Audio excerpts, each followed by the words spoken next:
चलो जी जनता, good evening all of you. आगे की कहानी स्टार्ट करते हैं। आज क्या करवाया था लास्ट क्लास में? Halo alkane and hello arene.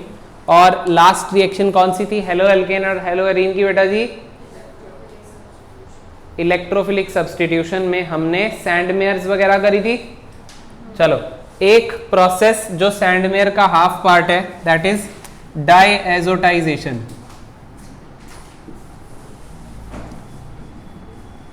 बेटा डाईएज़ोटाइजेशन क्या होता है? देखो, ये था एनिलीन,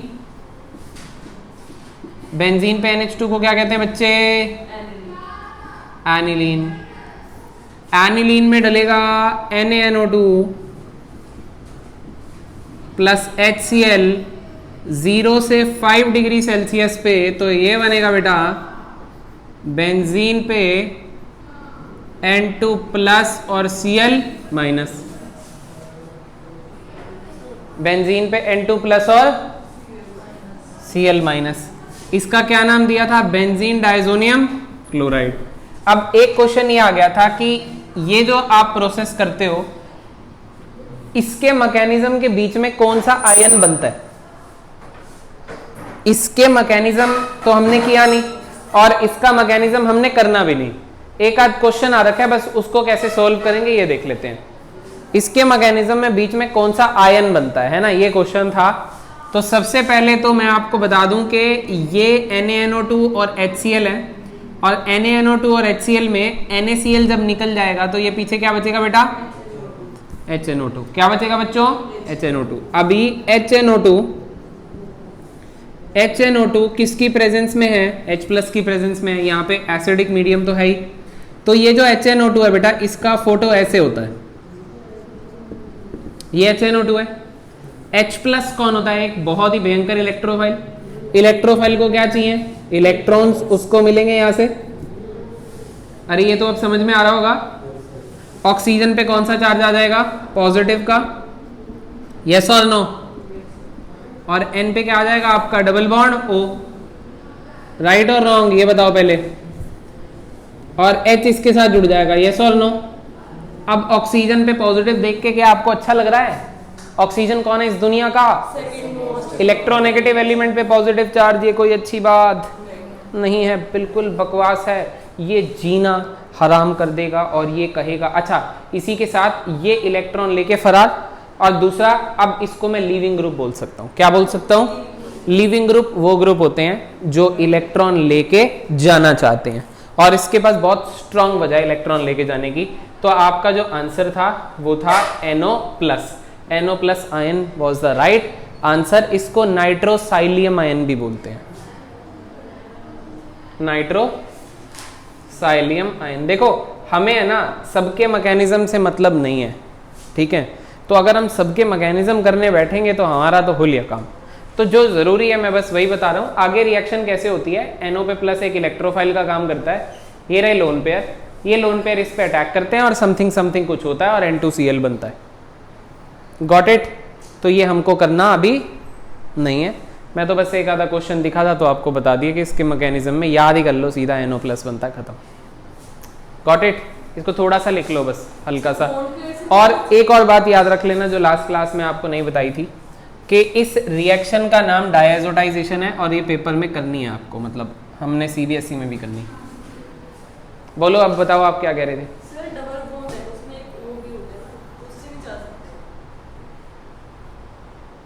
अभी तो बस ये याद करवाया, हमने कुछ नहीं समझा, हमने याद किया, दैट्स इट।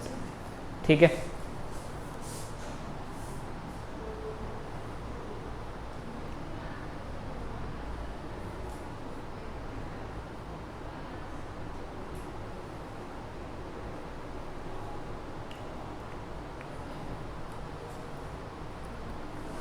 चलो बढ़ जाएं आगे।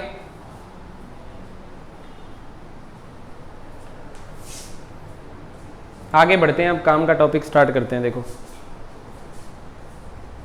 कर लो, नोट कर लो।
बढ़ जाए बेटा आगे। चलो देखो नेक्स्ट आप लोग सभी लोग हेडिंग बनाओ फिजिकल प्रॉपर्टीज। हेडिंग बनाओ सभी लोग फिजिकल प्रॉपर्टीज बेटा।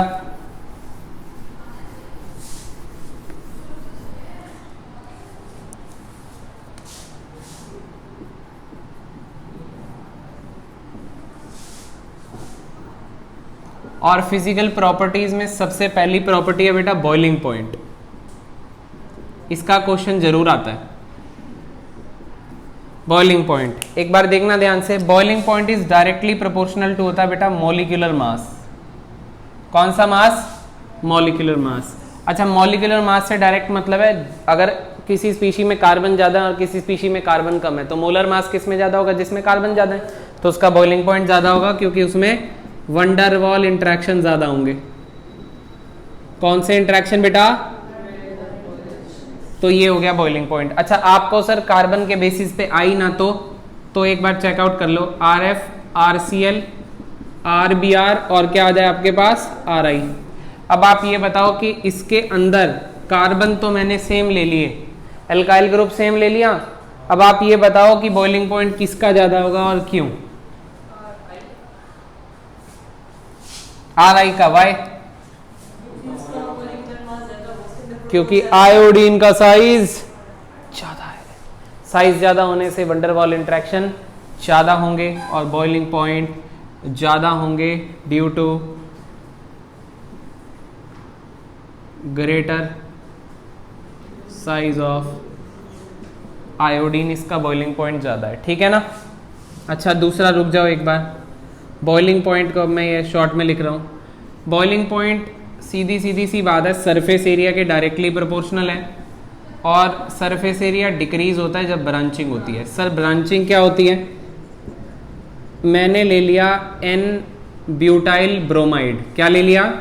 N butyl. N किसके आगे लगाता हूँ? N स्मॉल n जब स्ट्रेट चेन होती है। अब मैंने ब्रोमीन को फर्स्ट पोजीशन से उठा के सेकेंड पोजीशन पे कर दिया तो ये नाम चेंज हो गया, आइसोमर हो गया ये, पर ये ब्रांचिंग हो गई। अब मैंने कार्बन की पोजीशन को ही उठा के चेंज कर दिया तो ये मैंने और ब्रांचिंग कर दी। यस और नो? तो ब्रांचिंग होने से हो क्या रहा है? देखो ये कार्बन की स्ट्रेट चेन थी, इसका सरफेस एरिया ये था जो वंडरवॉल इंटरेक्शन कर रहा था और ये यहाँ पे बीच वाला कार्बन इंटरेक्शन में पार्टी नहीं ले पा रहा। अच्छा हाइड्रोजन नहीं है यहाँ पे ना, बीच वाला कार्बन पार्टिसिपेट नहीं कर पा रहा है तो सरफेस एरिया कम कहाँ हो गया? यहाँ पे। मतलब ब्रांचिंग होने से क्या हो रहा है? सरफेस एरिया कम और बॉइलिंग पॉइंट क्या हो जाएगा बेटा? कम। क्या आपको ये बात समझ में आ रही है? तो ये दोनों टॉपिक से आप लोग कर लीजिएगा। बॉइलिंग पॉइंट इंटरेक्शंस के डायरेक्टली प्रोपोर्शनल होती हैं, राइट? अभी क्योंकि आप हेलो एल्केन हेलो एरीन पढ़ रहे हो तो आपको वंडरवॉल सिखाया है। जब आप अल्कोहल में जाओगे तो वहाँ हाइड्रोजन बॉन्डिंग होगी तो फिर वो आंसर आपका थोड़ा सा चेंज होता रहेगा इस तरीके से, पर इंटरेक्शन के डायरेक्टली प्रोपोर्शनल रहेगी, ये फिक्स रहेगा।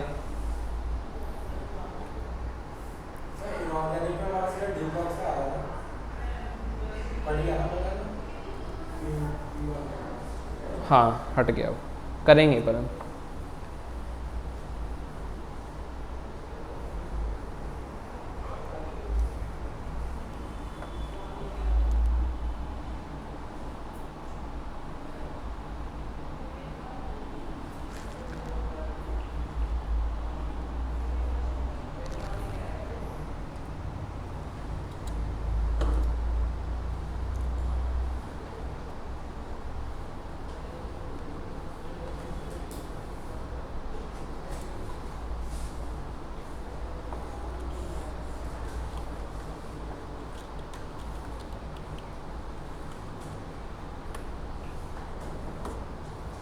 बेटा हो गया? नोट हो गया? चलो आगे देखो। अगली आपकी फिजिकल प्रॉपर्टी है बेटा मेल्टिंग पॉइंट। मेल्टिंग पॉइंट भी देखो इंटरेक्शन के डायरेक्टली प्रोपोर्शनल ही होता है।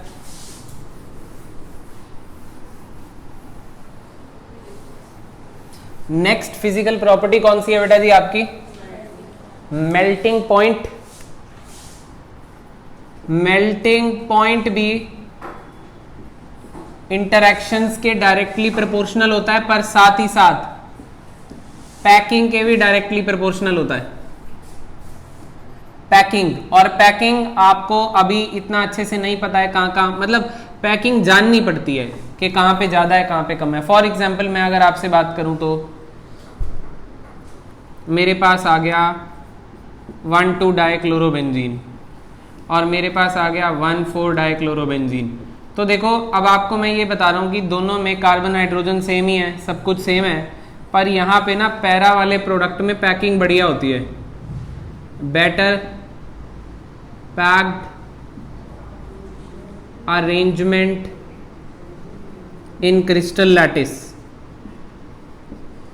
तो अब ये पैकिंग सर हमें दिखेगी कैसे? दिखेगी कुछ नहीं यार, याद कर लो ना यार, पैरा वाले की पैकिंग बढ़िया होती है, ज़बरदस्त होती है एज कंपेयर टू ऑर्थो वाला, और मेटा वाला भी आ जाए उससे बढ़िया होती है। तो मेल्टिंग पॉइंट किसका ज़्यादा हो जाएगा?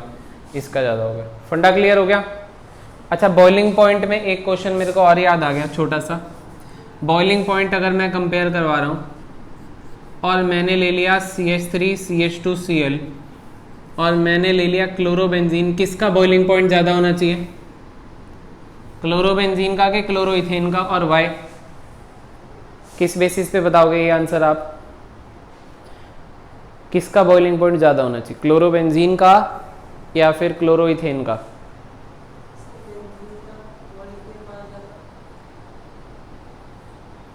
अच्छा नहीं, ठीक है, आगे करते हैं इसको। हम मॉलिक्यूलर मास ज़्यादा है तो फिर ये हो गया। Got it? ये तो सिंपल ही हो गया। नहीं, ये क्वेश्चन नहीं था, हट जाओ। सॉल्युबिलिटी में था ये क्वेश्चन, शायद मैंने मिक्स कर दिया है, दिमाग चल चुका है मेरा, ज़्यादा पढ़ा लिया आज सुबह 6-7-8 बजे से लगे हैं ना। चलो, पर वो ठीक है, वो आंसर बनाना चाहें तो फिर more the number of carbon atoms more will be the boiling point. तो वो क्वेश्चन तो काफ़ी सिंपल हो गया, वो सॉल्युबिलिटी में था एक्चुअली। चलो ठीक है, छोड़ो। ये नोट हो गया मेल्टिंग पॉइंट? हाँ, नोट करते रहो ना साथ साथ, एक बार कर लो, नोट कर लो।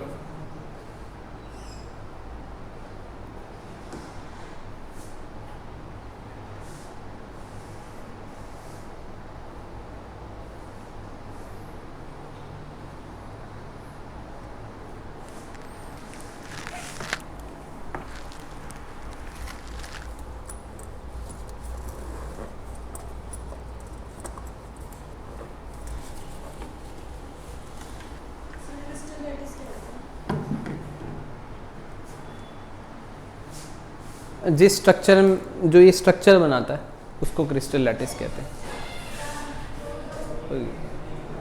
जो ये स्ट्रक्चर बनाता है उसको क्रिस्टल लैटिस कहते हैं। That's it. ठीक है, ठीक है, आगे बढ़ जाएं।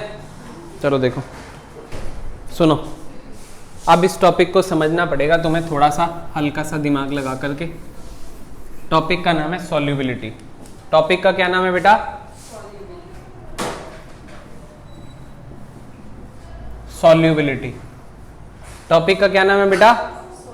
सॉल्युबिलिटी। अब सुनना ध्यान से। सबसे पहले तो आप सॉल्युबिलिटी चेक किस में करते हो? ज्यादातर चेक करते हो वाटर में।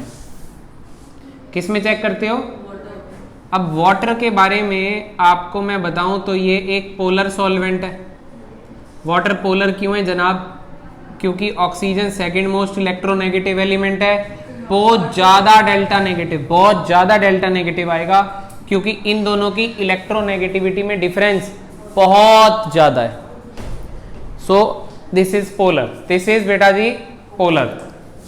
अब अगर मैं बात करूं हेलो एल्केन की, हेलो एल्केन में भी डेल्टा नेगेटिव और डेल्टा प्लस आता है, पर ये डेल्टा प्लस और डेल्टा नेगेटिव का मैग्नीट्यूड बहुत ही कम है, इसीलिए मैं इसको स्लाइटली पोलर बुलाता हूं इसके कंपैरिजन में। पहले तो मैं इसको भी पोलर बोला था, अब मैं इसके कंपैरिजन में इसको स्लाइटली पोलर बुलाऊंगा। तो आपको सॉल्युबिलिटी का कॉन्सेप्ट पता है बेटा? Like dissolves like. पोलर चीज पोलर में सॉल्युबल होती है और नॉन पोलर नॉन पोलर में सॉल्युबल होती है। यहां पे कम पोलर ज्यादा पोलर में बहुत ज्यादा सॉल्युबल नहीं होगी, इसलिए स्लाइटली पोलर, पोलर सॉल्वेंट में स्लाइटली सॉल्युबल होगा। क्या आप मेरी फीलिंग्स को समझ पा रहे हो? ये सॉल्व, अरे बोलो यार। अब एनसीईआरटी में क्या क्वेश्चन दिया है? एनसीईआरटी में क्वेश्चन दिया RX वाटर में वेरी लेस सॉल्युबल है। वाई? तो उसमें आपने ये लिखना है, देखिए जनाब, यहां पे जो वाटर और वाटर के बीच इंटरेक्शन होती है वो कौन सी होती है? Hydrogen bonding. भाई वाटर वाटर में तो बहुत जबरदस्त जबरदस्त इंटरेक्शन है कि नहीं है, बोलो यार। अब होता क्या है कि यहां पे आपको इंटरेक्शंस जो आर एक्स के बीच में है, मतलब solute solute interaction and solvent solvent interaction, इसका मतलब समझ रहे हो? जो आर एक्स और आर एक्स में इंटरेक्शन है उसको सॉल्यूट सॉल्यूट, जो वाटर और वाटर में है उसको सोलवेंट सोलवेंट इंटरेक्शन। अगर ये इंटरेक्शन स्ट्रांग हुई और नई बनने वाली इंटरेक्शन, भाई सोल्यूबल का क्या मतलब है? वाटर के साथ इंटरेक्शन कर रहा है। भाई सोल्यूबल का क्या मतलब है? ये वाटर के साथ इंटरेक्शन कर रहा है, नहीं। अच्छा एक और बात सुन लो, कभी भी पुरानी इंटरेक्शन ब्रेक करनी है तो एनर्जी देनी पड़ती है, और कभी भी नई इंटरेक्शन फॉर्म होती है, बॉन्ड फॉर्म होते हैं, एनर्जी रिलीज होती है। अगर ऐसा केस होता है कि यहां पे बनने वाले बॉन्ड स्ट्रांग हैं, जबरदस्त हैं, बढ़िया हैं एकदम, तो बढ़िया अमाउंट ऑफ एनर्जी रिलीज होगी, ज्यादा रिलीज होगी, और वही released amount of energy use होगी बॉन्ड को ब्रेक करने के लिए। अब अगर यही केस उल्टा कर दिया जाए कि यहां तो बनने वाली इंटरेक्शन कमजोर है तो एनर्जी रिलीज कम हुई, तो यहां पे इनकी इंटरेक्शन को ब्रेक करने जितनी एनर्जी प्रोवाइड ही नहीं हो पाई। अरे बोलो यार, तो सॉल्युबिलिटी कम नहीं रह जाएगी? इनकी इंटरेक्शन ब्रेक होगी तभी तो सॉल्युबिलिटी बढ़ेगी। तो आप इसको ऐसे लिख सकते हो दोस्तों कि solute solute and solvent solvent interactions are, अरे बोलो, are stronger than solute solvent interactions. Then बेटा जी सॉल्यूट सॉल्वेंट इंटरेक्शंस, उसके बाद देयरफॉर आप लिख सकते हो, लिखना है तो energy release will be less which is not sufficient to break the previous interactions and therefore its solubility is less। तो मैं सीधा लिख रहा हूं therefore Rx is less soluble in water। मतलब आप थोड़ा सा प्रॉपर और लिख देना एनर्जी के टर्म्स में, ठीक है? कर लो आप एक बार पूरा।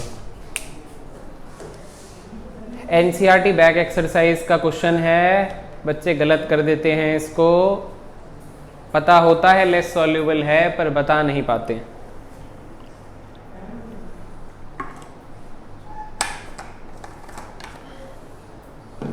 करो जल्दी कर लो, फिर आगे बढ़ते हैं।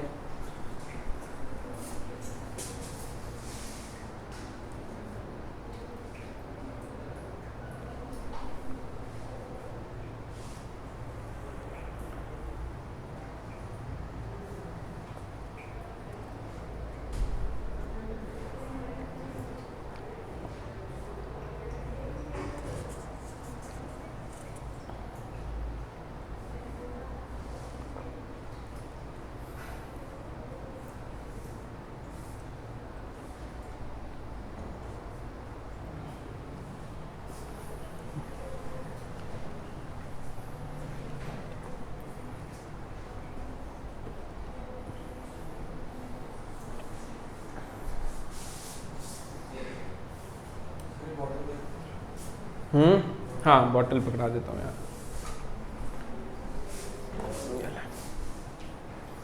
चलो देखो भाई, वही सेम क्वेश्चन सॉल्युबिलिटी का।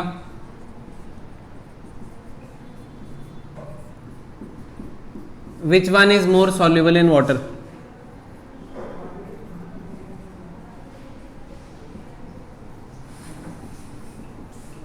कौन सा ज्यादा सॉल्युबल है वाटर में बेटा? Which is more soluble in water? Chloroethane और क्लोरोबेंजीन? बोलो।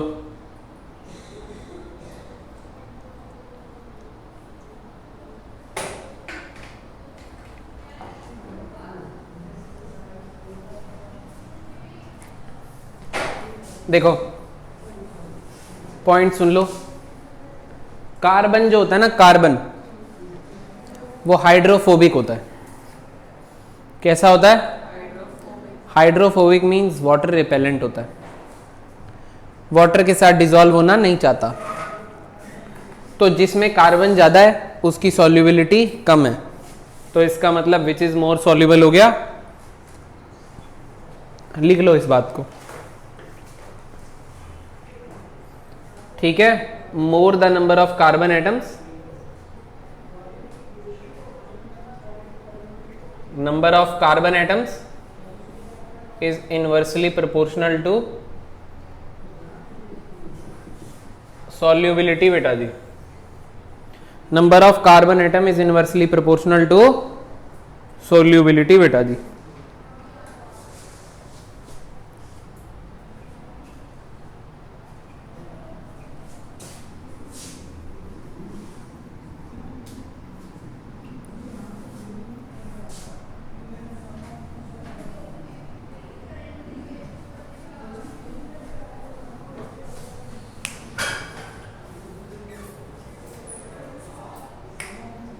Got it? डन हो गया? आगे बढ़ जाएं? चलो हेडिंग बनेगी अब नई, केमिकल प्रॉपर्टीज। बेटा हेडिंग बनेगी नई, केमिकल प्रॉपर्टीज।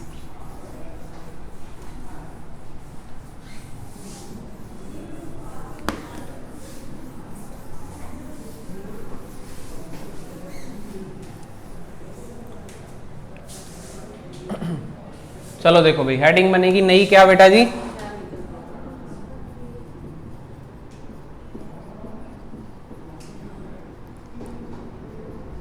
Chemical properties. और केमिकल प्रॉपर्टीज के अंदर सबसे पहले करेंगे हम लोग, पूरी हेडिंग भी बना लो, aliphatic, nucleophilic, aliphatic, nucleophilic, substitution reactions. Aliphatic, nucleophilic, substitution reactions, ठीक है। सबसे पहले आप ये सीखने जा रहे हो कि न्यूक्लियोफिलिक सब्स्टिट्यूशन रिएक्शन क्या होती है।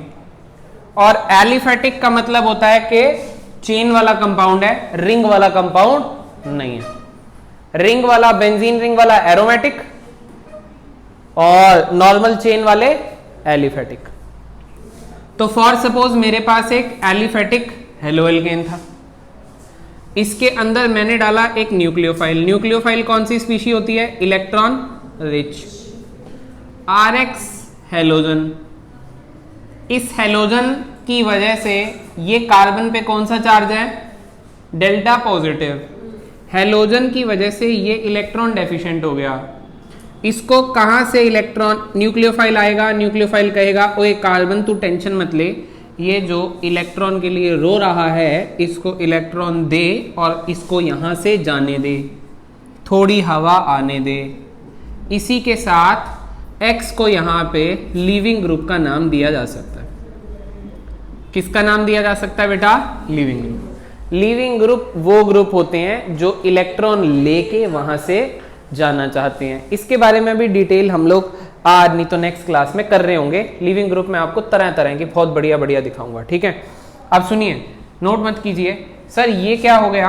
अच्छा, एक और बात कह सकते हैं, अगर कभी कंपैरिजन हो, अगर कभी कंपैरिजन हो लिविंग ग्रुप के अंदर, जैसे यहाँ पे तो मैंने X लिख दिया, तो X की जगह पे फ्लोरीन हो सकता है, क्लोरीन हो सकता है, ब्रोमीन हो सकता है और आयोडीन हो सकता है कि नहीं हो सकता? बोलो, हो सकता है। अब आपसे पूछे कि यार कौन सा बढ़िया लिविंग ग्रुप है, तो ये तो मैं आपको बताऊंगा, बट आप ये मोटा मोटा दिमाग में रखो, जो बनने वाला आयन स्टेबल ज्यादा होगा वो जल्दी निकलेगा, और जल्दी निकलेगा जो वो बेटर लिविंग ग्रुप होगा। आई रिपीट, जो बनने वाला आयन ज्यादा स्टेबल होगा।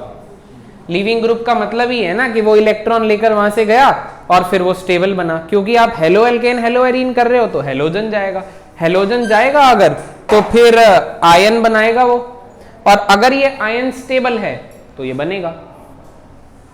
अरे बोलो ना यार। ठीक है, तो ये फंडा है। चलो सर ये आपने एक जनरल फॉर्म दिखाई है, कोई रिएक्शन ले ले यार, कोई दिक्कत ही नहीं है। ये ले न्यूक्लियोफाइल ले लो OH माइनस, यहाँ पे OH माइनस किसका काम कर रहा है? न्यूक्लियोफाइल का। लीविंग ग्रुप का काम कौन कर रहा है? ब्रोमीन। क्या बनेगा? क्या आपको ये बात समझ में आ रही है? ये किसका काम कर गया? न्यूक्लियोफाइल का। ये किसका काम कर गया? लीविंग ग्रुप का।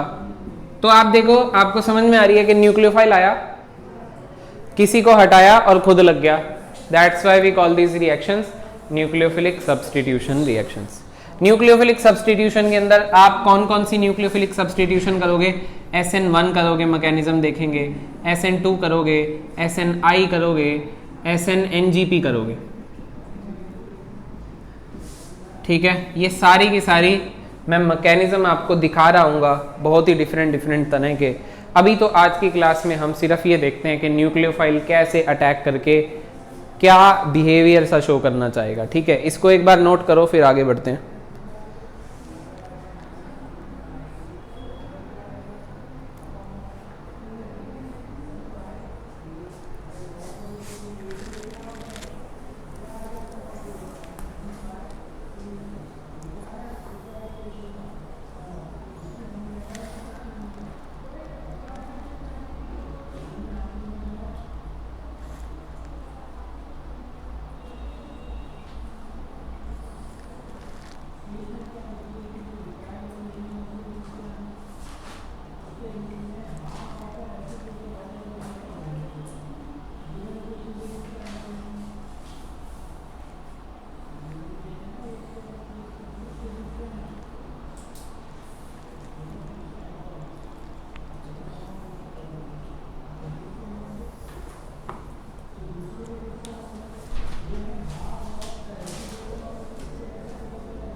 बेटा डन?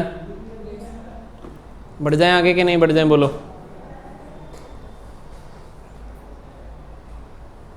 चलो देखो, अब अगर आपका बेटा यहां पे मैं बोलूं न्यूक्लियोफाइल, देखो न्यूक्लियोफाइल की वैरायटी दिखाता हूं मैं आपको, है ना। मैं आपको कहता हूं कि यार न्यूक्लियोफाइल सॉल्वेंट भी एक न्यूक्लियोफाइल का काम कर सकता है। फॉर एग्जाम्पल मैं इथेनॉल सॉल्वेंट होता है, उसको ले लूं और उसमें डाल दूं Br, तो ये कहीं ना कहीं ये बन गया। अब हुआ कैसे होगा ये काम? हुआ कैसे होगा? ये लोन पेयर है, इसने इस पे क्या किया होगा? अटैक किया होगा। क्यों अटैक किया होगा? क्योंकि इस पे डेल्टा प्लस और इस पे डेल्टा नेगेटिव, बताने की तो जरूरत नहीं है अब क्यों है। और इसको बाहर भगाया होगा, और ऐसा करने पर क्या बना होगा? क्या बना होगा बेटा ऐसा करने पर? देखो, ऑक्सीजन ने इस कार्बन के साथ बॉन्ड बनाया और प्लस आया, एक H और एक लोन पेयर इस पे पहले से ही पड़ा था। एक लोन पेयर लूज कर दिया, इसलिए मैंने इस पे क्या लगा दिया? पॉजिटिव चार्ज लगा दिया। और इस O के साथ एक H पड़ा था और एक CH2CH3 पड़ा था। फिर इसने क्या किया होगा? O पे प्लस आपको देख के बिल्कुल भी अच्छा, क्योंकि ऑक्सीजन इस दुनिया का सेकेंड मोस्ट इलेक्ट्रोनेगेटिव एलिमेंट, दुखी करेगा हाइड्रोजन को, हाइड्रोजन शहीद हो जाएगा H+ बन के, और ये आपको एक ईथर मिलेगा। ROR ईथर होता है, राइट और नो? मतलब आप यहाँ से देख के क्या सीख रहे हो कि यहाँ पे सॉल्वेंट ने यहाँ पे काम करवा दिया है। मतलब यहाँ पे न्यूक्लियोफाइल कौन है? सॉल्वेंट ही है। और जब सॉल्वेंट के साथ इंटरेक्शन होती है तो उस प्रोसेस को सॉल्वोलिसिस भी कहते हो। जब सॉल्वेंट ही इंटरेक्शन में पार्टिसिपेट करेगा प्रॉपर, उसकी वजह से कुछ होगा, तो उसको क्या कहेंगे? सॉल्वोलिसिस। ऐसे ही आप लोग हाइड्रोलिसिस भी देख सकते हो। हाइड्रोलिसिस का मतलब क्या होगा? पानी के साथ इंटरेक्शन होगी। अगर मैं वाटर के साथ इंटरेक्शन करूंगा तो मेरा यहाँ से HBr निकल जाएगा। देखो अगर रिएक्शन ही करके बतानी है पूरी तो ये लो, क्या बनेगा CH3 CH2, O पे क्या आ जाएगा पॉजिटिव, एक H पहले से था, इवन 2 H पहले से थे, यस और नो, और Br क्या चला जाएगा,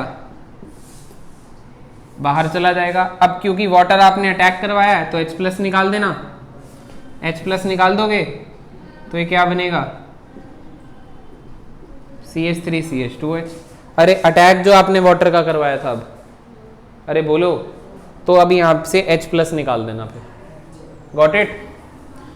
तो आप देख लो ये बिल्कुल मतलब ऊपर वाली रिएक्शन की तरह नहीं लग रही आपको, वैसी लग रही है, बस नाम चेंज होके हाइड्रोलिसिस कर दिया, वाटर के साथ इंटरेक्शन हाइड्रोलिसिस है जी, चलो अपना, ठीक है ना।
हाँ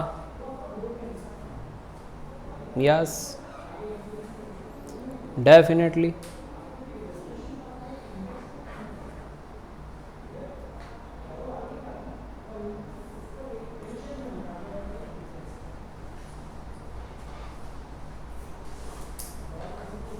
बेटा डन, आगे बढ़ जाएं। चलो देखो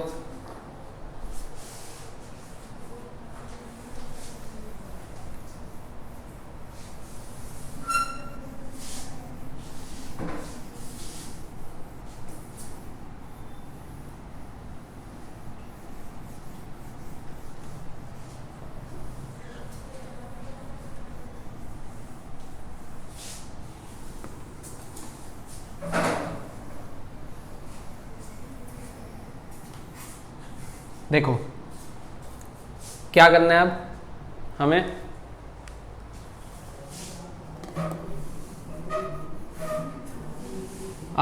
एक काम करते हैं, टॉपिक लिविंग ग्रुप का ही देखो एक बार, लिविंग ग्रुप कर चलाते हैं। लिविंग ग्रुप क्या होते हैं, दोस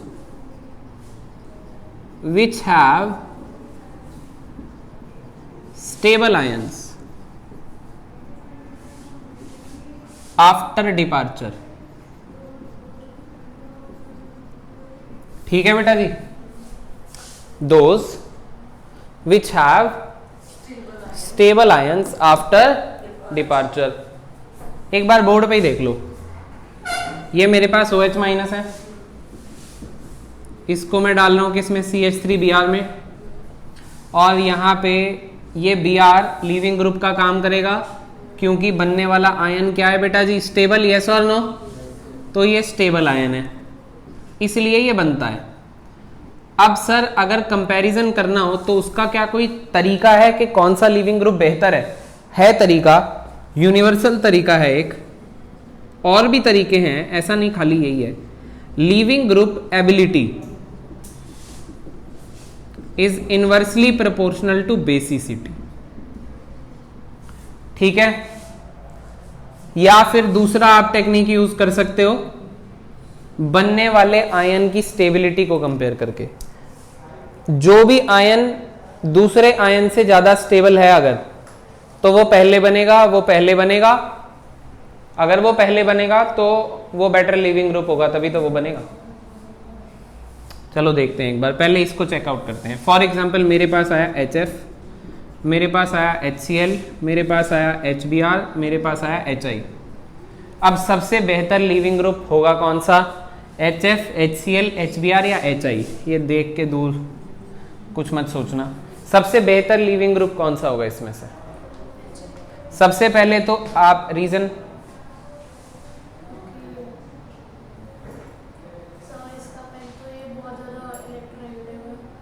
कौन इलेक्ट्रोनेगेटिव बहुत ज्यादा? फ्लोरीन इलेक्ट्रोनेगेटिव है। फिर नहीं, ऐसे थोड़ी। अच्छा इधर देखो, फ्लोरीन, क्लोरीन, ब्रोमीन, आयोडीन है, ये एलिमेंट्स ग्रुप में एग्जिस्ट करते हैं। ग्रुप वाले एलिमेंट्स का कंपैरिजन हमेशा किसका किया जाता है? साइज के कॉन्सेप्ट से किया जाता है। साइज बड़ा किसका है? आयोडीन का, as compare to bromine, chlorine and fluorine सबसे बड़ा साइज है, बड़ा साइज है। हाइड्रोजन बेचारा छोटू सा ऑर्बिटल, इतना बड़ा ऑर्बिटल ओवरलैपिंग कैसी करेगा? बेकार करेगा, पुअर करेगा। पुअर ओवरलैपिंग के साथ बॉन्ड कैसा बनेगा? कमजोर बनेगा, वीक बनेगा। यस और नो? और सबसे पहले ये टूटेगा। अच्छा अगर मैं ये वाला टॉपिक लगाना चाहूं तो आप ये बताओ सबसे ज्यादा H+ किस में से निकलेगा? सबसे ज्यादा एसिडिक कौन है जिसका बॉन्ड जल्दी टूटेगा? और किसका बॉन्ड जल्दी टूटेगा? आयोडीन का, क्योंकि आयोडीन का साइज क्या है? बड़ा है। यस और नो? तो I- बनेगा। यस और नो? यहाँ पे Br- बनेगा, यहाँ पे Cl- बनेगा और यहाँ पे F-। तो ये वाला कैसा हो गया? Most acidic. अच्छा आपने आयोनिक इक्विलिब्रियम क्लास 11th में पढ़ा था, जो एसिड ज्यादा एसिडिक होते हैं उनसे बनने वाला कॉन्जुगेट बेस वीक होता है। अरे ये पढ़ा था यार आपने। अगर नहीं समझ में आ रहा तो 2-4-5 मिनट रुक जाओ, अगली एक्सप्लेनेशन देख लेना दूसरे टाइप की। पर ये आपको पता होना चाहिए कि जो एसिड ज्यादा एसिडिक होता है उससे निकलने के बाद जो कॉन्जुगेट बेस बनता है वो कैसा बनता है बेटा? ओए होए, वीक बेस है। अच्छा अगर इसकी बेसिसिटी कम है, ये वीक बेस है, तो फिर ये लिविंग ग्रुप बेहतर होगा। मतलब इन चारों में से कौन सा बेहतर लिविंग ग्रुप होगा? Leaving group ability. क्या आपको ये टॉपिक से समझ में आया? अरे बोलो यार। अब मैं आपको, वैसे बेस क्या होते हैं? बेस क्या होते हैं? जो अपने इलेक्ट्रॉन डोनेट करते हैं, यही होता है ना। वैसे बेस कौन होते हैं? जो H+ प्रोटॉन एब्स्ट्रैक्ट करते हैं। H+ को कौन एब्स्ट्रैक्ट करेगा? जो इलेक्ट्रॉन देगा, क्योंकि H पे तो है नहीं। बोलो यस और नो? तो ये बेस वीक है सबसे, समझ रहे हो? तो बाय दिस, हाँ बेस वीक क्यों है? क्योंकि आयोडीन का साइज बड़ा है, इलेक्ट्रॉन उस पर आराम से डिस्पर्स हो जाएगा। इलेक्ट्रॉन डिस्पर्स हो जाएगा, समझ गए? एक छोटा, आपको स्टेबिलिटी के कॉन्सेप्ट में क्या सिखाया गया था? फॉर एग्जाम्पल मेरे को स्टेबिलिटी कंपेयर करनी है, इनाइंस की क्या कंपेयर करनी है? स्टेबिलिटी। और इन पे कौन सा चार्ज है? नेगेटिव। अब जिस पे चार्ज का मैग्नीट्यूड कम होगा उसकी स्टेबिलिटी ज्यादा होगी। चार्ज का मैग्नीट्यूड यहाँ कॉन्सेप्ट साइज का लगाना है, क्योंकि ये हैं ग्रुप वाले मेंबर। तो साइज बड़ा तो चार्ज का डिस्पर्सल ज्यादा, चार्ज का डिस्पर्सल ज्यादा तो स्टेबिलिटी ज्यादा। तो I- सबसे ज्यादा स्टेबल है as compare to all of these, इसीलिए सबसे जल्दी बनेगा, इसीलिए सबसे बेहतर लिविंग ग्रुप है। ये आप जो मैंने पूरी बात बोली है दूसरी बात है, स्टेबिलिटी से कंपेयर कर लिया। ऐसे कंपेयर करना है वीक बेस के उसकी फॉर्म में, तो ये आपका काफी जगह पे एप्लीकेबल हो जाएगा। क्या आपको फंडा क्लियर हो रहा है? चलो एक और एग्जांपल लेता हूं मैं आपके लिए। जैसे कि मेरे पास है CH4, फिर मेरे पास है NH3, फिर मेरे पास है H2O और फिर मेरे पास है HF। मेरे पास ये चारों हैं। अब पर मुझे ये पता है कि कार्बन, नाइट्रोजन, ऑक्सीजन, फ्लोरीन, ये एलिमेंट्स किसके हैं? पीरियड वाले हैं। और पीरियड वाले एलिमेंट्स में हम लोग कंसेप्ट किसका लगाते हैं, इलेक्ट्रोनेगेटिविटी का। तो अगर मैं देखूं कि सबसे ज्यादा एसिडिक कौन सा इनमें से, कौन सा सबसे जल्दी H+ दे देगा, तो एक काम करते हैं, पहले H+ निकाल देते हैं। इन चारों में से H+ निकाल लो, तो चारों में से H+ निकालने के बाद कौन बना, F-, ये कौन बचा, OH-, ये कौन बचा, NH2-, और ये क्या बचा, CH3-। अब कॉन्सेप्ट कौन सा लगेगा, कॉन्सेप्ट लगेगा न्यूक्लियर चार्ज का। क्यों, क्योंकि कार्बन, नाइट्रोजन, ऑक्सीजन, फ्लोरीन के बेस पे आंसर देना है, और ये एलिमेंट्स किसके हैं, पीरियड वाले हैं। पीरियड वाले एलिमेंट्स में न्यूक्लियर चार्ज ज्यादा किसका है, सबसे, फ्लोरीन का। तो फ्लोरीन का न्यूक्लियर चार्ज अगर सबसे ज्यादा है बेटा, तो फिर ये HF सबसे ज्यादा एसिडिक था, क्योंकि न्यूक्लियर चार्ज F- सबसे F का माइनस आयन सबसे ज्यादा स्टेबल है। समझ रहे हो। अगर आप ये टॉपिक भूल जाओ, मैं आपसे पूछूं इन चारों में एसिडिक कौन है, तो आपने कहा सब में से H+ निकाल दो, जिसका कॉन्जुगेट बेस स्टेबल बनेगा वो एसिडिक ज्यादा होगा। तो कॉन्जुगेट बेस स्टेबल किसका बनेगा, F- का, क्योंकि इस पे इलेक्ट्रोनेगेटिविटी क्या है, ज्यादा है। तो ये मोस्ट स्टेबल आयन हो गया। अरे बोलो यार, तो ये जल्दी बनेगा, है ना। अच्छा, दूसरी बात अगर मैं करना चाहूं आपसे कि ये एसिडिक, इन चारों में एसिडिक ज्यादा है, अगर ये एसिडिक ज्यादा है तो कॉन्जुगेट बेस कैसा हो गया, कॉन्जुगेट बेस कैसा हो गया, वीक। और कॉन्जुगेट बेस के वीक होते ही ये सबसे बेहतर क्या कहलाएगा, लीविंग ग्रुप। क्या आपको ये बात समझ में आ रही है। तो यहां पे again leaving group ability increase होती है, ठीक है ना, यस और नो। मतलब आपको कॉन्सेप्ट के हिसाब से चलना है। लीविंग ग्रुप एबिलिटी फ्लोरीन की ही ज्यादा है OH, NH2 और CH3 के कंपैरिजन में, ठीक है। भाई जनता जो इसको अभी तक देख रहा है, कृपया एक आध कमेंट जरूर डाल दें।